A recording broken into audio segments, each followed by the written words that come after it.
இந்த லேட்டர் அப்படிங்கிறது farmer அப்படிங்கிறதோடைய opposite. Farmer meaning முந்தையது அல்லது முன்னவர். லேட்டர் மீனிங் பிந்தையது அல்லது பின்னவர். when two people, things or groups have just been mentioned, you can refer to the second of two. latter position பிந்தைய நிலை, latter part பிந்தைய பகுதி. இது போல latter அப்படிங்கிறதுக்கு பிந்தைய அப்படிங்கிற மீனிங் வரும். ஏதாவது ரெண்டு நபர்களோ பொருட்களோ அல்லது குழுக்களோ பற்றி பேசும்போது முந்தையது பிந்தையது அப்படின்னு சொல்றது தான் இந்த latter.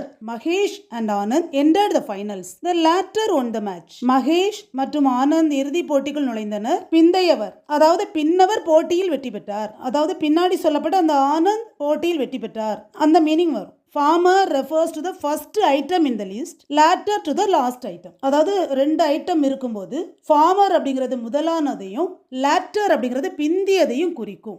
The latter half of the movie was very interesting. படத்தின் பிற்பாதி மிகவும் சுவாரஸ்யமாக இருந்தது. latter half பிற்பாதி.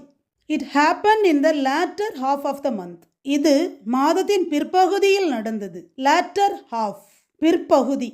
In the function, we were offered tea and juice. I chose the former, Sheila the latter. அதாவது விழாவில் எங்களுக்கு தேநீர் மற்றும் பழச்சாறு வழங்கப்பட்டது. நான் முன்னதை தேர்வு செய்தேன், ஷீலா பின்னதை தேர்வு செய்தாள். அதாவது டீ ஜூஸ் ரெண்டும் எங்களுக்கு கொடுத்தாங்க. அதுல முன்னது அப்படின்னு சொல்றது முதலில் சொல்லப்பட்டது டீ, பின்னதை அப்படிங்கிறது ரெண்டாவது பின்னாடி சொல்லப்பட்டது ஜூஸ். ரெண்டு பொருட்கள் கம்பேர் பண்ணும்போது பின்னாடி உள்ளது பிந்தையது அப்படின்னு சொல்றத latter அப்படின்னு சொல்லலாம். லேட்டர் அப்படிங்கிறதுக்கு மீனிங் பின்னர். இதுக்கு சில எக்ஸாம்பிள்ஸ்.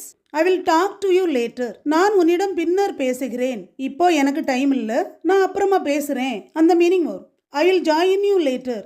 இதுவும் நான் உங்களுடன் பின்னர் இணைகிறேன். நீங்கள் இப்போ போங்க, நான் பின்னாடி உங்களோட வந்து சேர்ந்துக்கிறேன் அந்த மீனிங் வரும். Next, sooner R later the truth comes to light. சீக்கிரம் அல்லது பின்னர் உண்மை வெளிச்சத்திற்கு வருகிறது. எந்த உண்மையாக இருந்தாலும் சீக்கிரமாகவோ அல்லது லேட்டாகவோ கண்டிப்பாக ஒரு நாள் வெளிச்சத்திற்கு வரும் அப்படிங்கிறது இதோட meaning. Next, only later she realised her mistake. Only later பின்னரே அவள் தனது தவறை உணர்ந்தாள். கொஞ்சம் லேட்டாக தான் தான் பண்ண தவற அவ உணர்ந்தா அப்படின்னு சொல்கிற மீனிங்.